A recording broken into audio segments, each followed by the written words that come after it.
Apakah kalian ingin mulai berjualan online? Nah, untuk jualan online itu ada beberapa hal yang harus dipersiapkan. Apa saja halnya? Simak terus. Oke sellers, di sini langsung aja kita bahas untuk persiapan yang pertama. Nah, untuk persiapan yang pertama itu adalah buat rekening khusus bisnis. Kenapa sih Bang kita nggak satuin aja antara rekening bisnis dan rekening pribadi?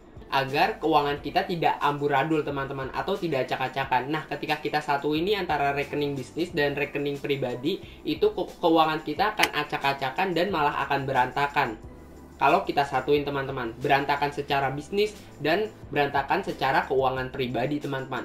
Akhirnya uang bisnis kita tidak akan terkontrol dan uang pribadi kita juga malah akan acak-acakan teman-teman. Pokoknya banyak banget dampak buruk yang akan kita dapatkan ketika kita mencampur rekening bisnis dan rekening pribadi. Memang ini terdengar agak sepele, tapi ini adalah salah satu hal yang sangat penting dan dampaknya sangat luar biasa teman-teman.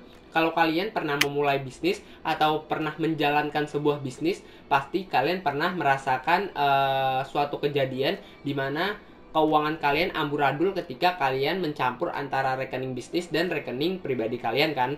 Nah, jadi seperti itu. Nah, intinya kalian bisa pisahkan antara rekening bisnis dan rekening pribadi kalian. Oke, jadi seperti itu ya. Itu adalah persiapan yang pertama.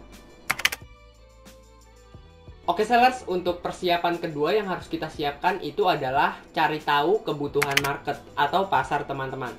Nah, untuk tahu cara mengetahui kebutuhan market ini, ya kita harus terjun ke lapangan dan kita harus tahu perilaku dari pembeli kita teman-teman. Nah, saya kasih contoh nih. Nah, sebelum COVID itu kan perilaku orang dalam membeli barang, mungkin mereka langsung mengunjungi pasar dan langsung membeli barang yang ingin diinginkannya. Dan biasanya kalau tingkah laku pekerjaannya ya mereka biasanya pergi ke kantor untuk bekerja teman-teman. Nah, berbeda dengan COVID ya, ketika terjadinya COVID, semua pekerja itu rata-rata di PHK ataupun dikerjakan dari rumah atau work from home lah ya, kerja dari rumah teman-teman. Nah, jadi seperti itu. Itu adalah tingkah laku yang berbeda antara kerja dari kantor dan kerja dari rumah. Itu adalah perilaku yang berbeda. Dengan segi pembelian barang ini juga berbeda. Biasanya sebelum COVID itu banyak pembeli yang langsung datang ke toko-toko untuk membeli produk yang diinginkannya. Nah, ketika terjadinya COVID, karena nggak boleh keluar rumah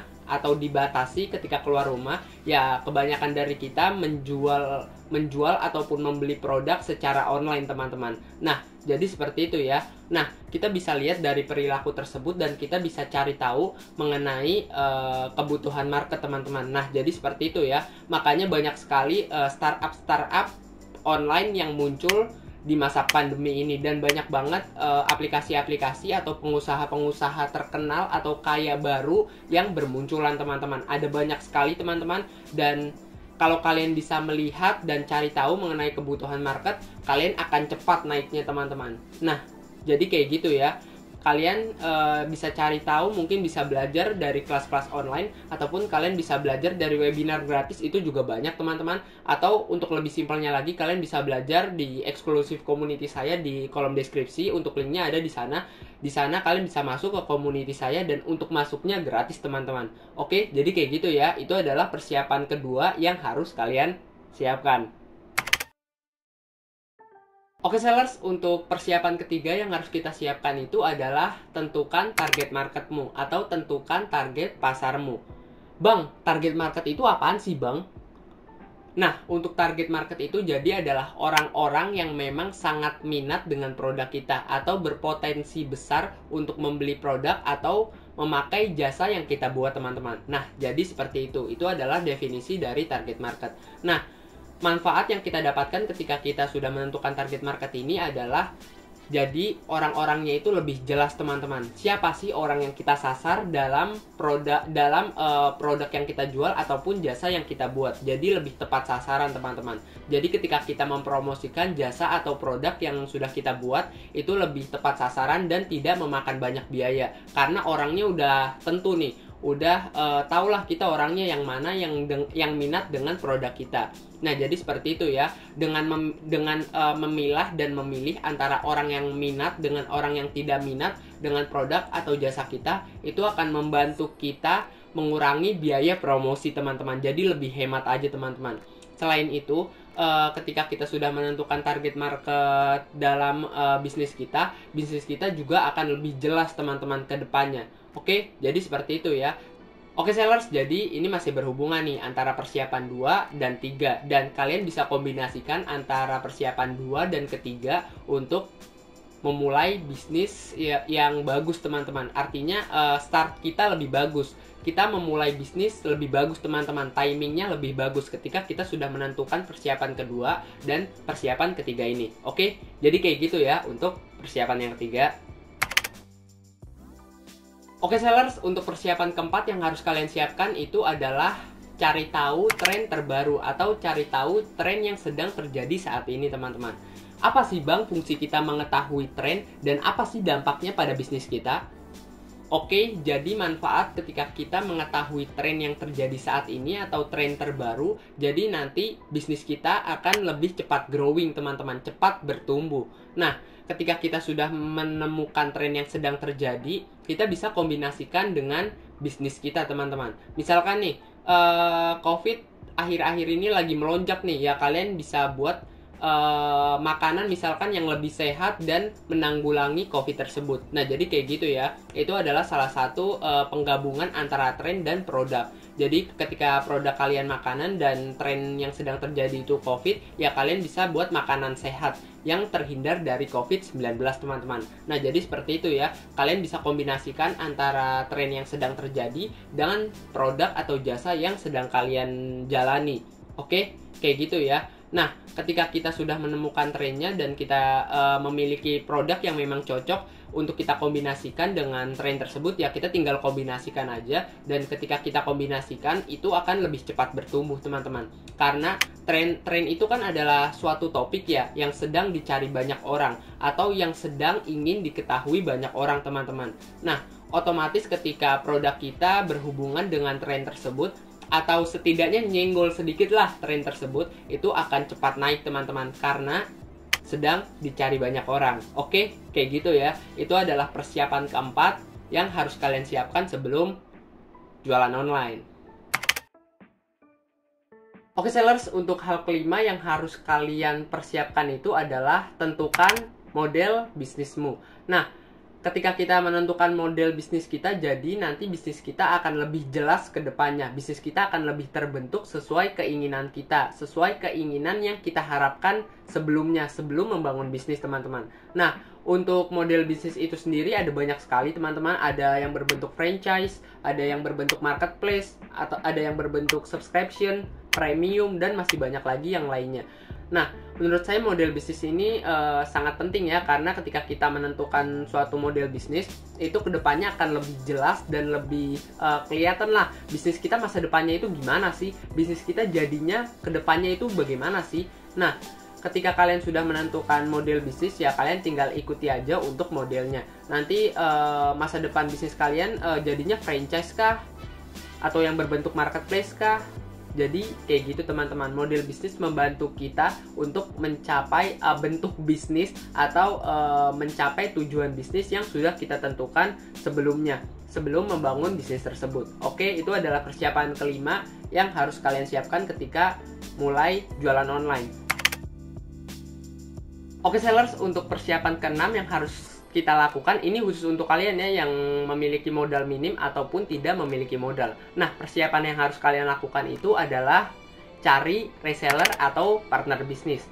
Nah, ketika kita tidak memiliki modal, ya kita harus cari orang untuk memodalin bisnis kita. Nah, untuk solusi yang paling tepat itu adalah cari reseller ataupun cari partner bisnis teman-teman. Nah, kenapa sih bang abang nggak sebut mengenai cari investor?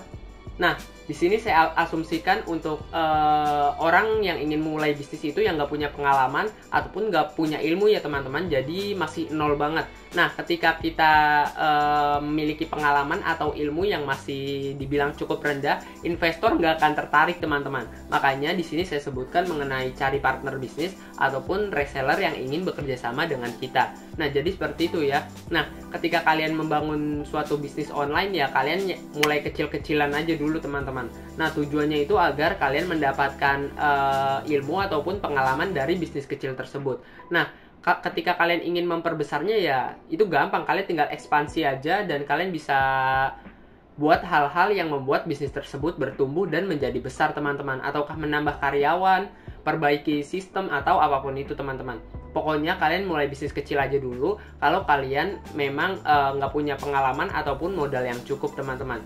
Nah, saran saya nih, kalau kalian ingin memulai bisnis, saya sarankan untuk pakai modal dingin teman-teman. Artinya pakai modal yang memang uangnya itu nggak kepake teman-teman. Kalau kalian mulai bisnis pakai uang panas, misalkan nih kalian punya rumahnya dijual buat bisnis, wah itu kan uang panas tuh. Jangan teman-teman, saya sarankan itu lebih beresiko teman-teman.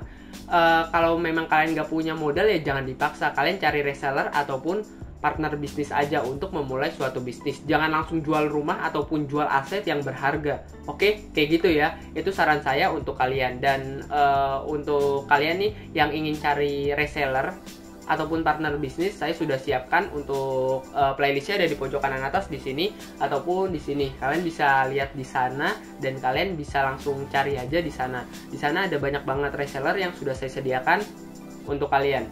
Oke. Saya akan rekap ulang nih beberapa hal atau persiapan yang sudah saya sebutkan dan jelaskan tadi. Nah, untuk persiapan pertama itu tadi adalah siapkan rekening khusus jualan atau khusus bisnis teman-teman. Ini berfungsi agar rekening bisnis ataupun rekening pribadi kita tidak amburadul. Untuk persiapan kedua itu adalah cari kebutuhan pasar. Persiapan ketiga itu adalah tentukan target marketmu. Dan untuk persiapan keempat yang harus kita lakukan itu adalah cari tahu tren terbaru. Dan tren ini nanti kita bisa kombinasikan kepada produk ataupun jasa yang sudah kita siapkan. Untuk persiapan kelima, tentukan model bisnismu. Dan untuk persiapan terakhir atau yang keenam itu adalah cari reseller ataupun partner bisnis. Ini untuk kalian yang memiliki modal minim ataupun tidak memiliki modal sekalipun. Oke sellers, itu tadi adalah 6 persiapan yang harus kalian lakukan untuk memulai bisnis online. Nah, untuk persiapan ini pure ya, ini adalah cara saya dalam memulai suatu bisnis. Emang agak ribet teman-teman. Saya pun awalnya ketika mulai bisnis online ini agak ribet teman-teman. Tapi ketika kita udah biasa dan ya udah terbiasa lah, ini enak aja teman-teman. Dan ketika saya menjalankan suatu bisnis, saya mendapatkan manfaat dari hal-hal yang saya lakukan ini. Oke, jadi kayak gitu ya. Kalau kalian nggak ingin lakukan salah satunya itu nggak apa-apa teman-teman. Tetapi saran saya kalian lakukan yang nomor 1 tuh, yang pisahkan rekening bisnis dan pribadi. Itu sangat-sangat penting teman-teman. Itu saja kalian harus lakukan itu. Maupun bisnis kalian apapun itu kalian harus lakukan cara yang pertama. Oleh sebab itu saya kan letakkan tuh di nomor pertama. Nah, itu adalah hal yang paling penting karena saya letakkan di nomor pertama atau awal agar kalian lebih paham. Kalau kalian close video ini dan sudah tahu yang pertama itu nggak apa-apa teman-teman. Yang penting yang pertama itu kan sangat penting. Jadi kalian harus lakukan untuk step yang pertama, yaitu buat rekening khusus bisnis dan pisahkan antara rekening bisnis dan rekening pribadi kalian. Oke, jadi sekian dari saya Ahmad Hidayat. Terima kasih. Mantap. Oke.